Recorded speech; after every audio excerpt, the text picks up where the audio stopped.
Alors on imagine bien, Général Paloméros, qu'il y aura une riposte de la part d'Israël. Quel type de riposte, quel scénario voyez-vous possible et envisageable désormais ?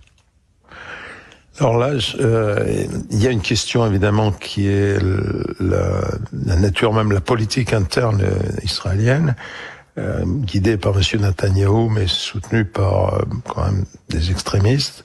Là, il peut y avoir une tentation, mais d'un autre côté, le grand allié américain a dit stop, il se passera des choses. Peut-être directement d'ailleurs contre le Hezbollah. Le Hezbollah pourrait être la première victime de tout ça. Et puis, alors après, une attaque en Iran, ça serait vraiment une escalade, alors que l'attaque iranienne n'a pas fait de dégâts en Israël.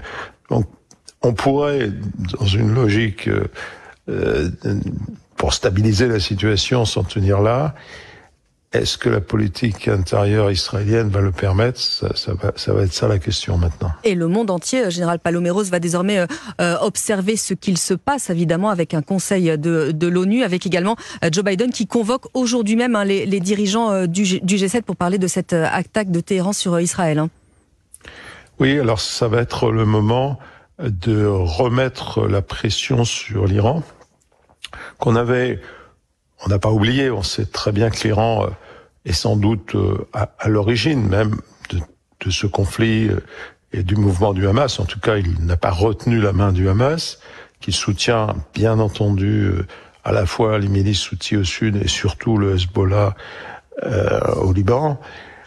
Mais disons qu'il n'y avait pas eu une pression spécifique exercée sur l'Iran.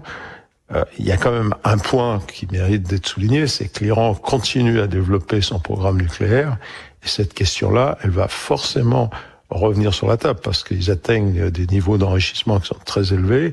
Le patron de l'AIEA le souligne régulièrement. Je pense que cette question-là va revenir à la surface. Et à quoi vous attendez-vous, vous, Général Paloméros, dans les prochaines heures, justement ? Que vous dit votre instinct ? Peut-être un moment de pause. Il y aura toujours les Houthis sont soutenus par l'Iran, mais sans doute assez incontrôlables. Le Hezbollah a une forme d'autonomie aussi.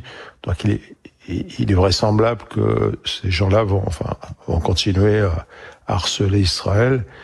Pour l'Iran, pour moi, il est clair qu'il considère que l'affaire est peut-être pas close, mais en tout cas, ils ont annoncé très tôt et très clairement que pour eux, voilà, l'affaire était terminée en ce qui concerne les représailles, en quelque sorte, après l'attaque des Israéliens sur leurs généraux en Syrie. Donc, on va dire que normalement, on devrait pouvoir avoir une période de stabilisation où Israël va certainement beaucoup réfléchir à tous les moyens possibles et peut-être s'en prendre, comme je le disais, aux alliés de l'Iran, c'est-à-dire le Hezbollah. Je ne pense pas, je m'avance bien sûr, qu'on va voir une attaque israélienne au Liban, en Iran, une attaque significative.